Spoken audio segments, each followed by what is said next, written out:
And now to the war in Ukraine. Russia's bombing campaign continues to terrorize civilian areas, and forces are inching closer to the capital. President Biden has called Vladimir Putin a war criminal, but despite growing pressure, the White House is standing firm on not directly engaging in the fight.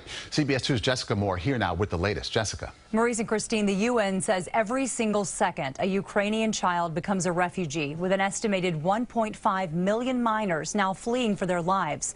Many others were left behind, with volunteers trying to help them.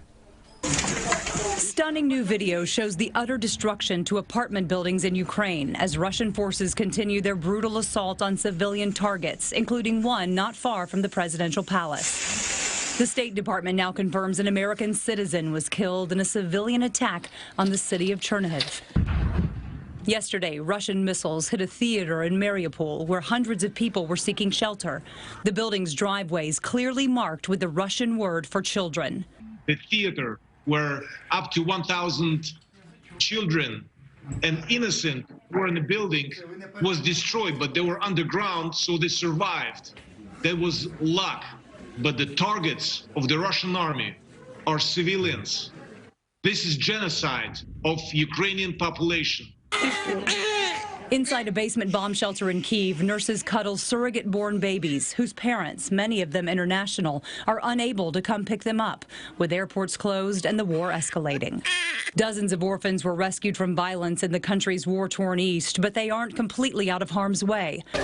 A warning siren sends them scrambling into a basement where caregivers try to maintain some sense of normalcy. Volunteer medic Tata Maharian has seen it all. It's really devastating when the Russians kill civilians, and they kill pretty much, well, they spare nobody. Journalists, medical service members, kids, adult people, elderly people, everyone. You have the feeling that you have nowhere to hide. An estimated 3 million refugees have fled Ukraine in the last 3 weeks. It's difficult. I have a little baby. I love my family. I had plans, and now I don't have plans. Many Russians say they are against the war, a blasphemous sentiment according to Putin. But any people, the Russian people especially, are able to distinguish true patriots from bastards and traitors, and will spit them out like a gnat that accidentally flew into their mouths. President Biden is scheduled to speak with Chinese President Xi Jinping on Friday as Russia continues to ask China to join its war against Ukraine. U.S. intelligence officials said today they are increasingly concerned that China could agree to assist the Kremlin.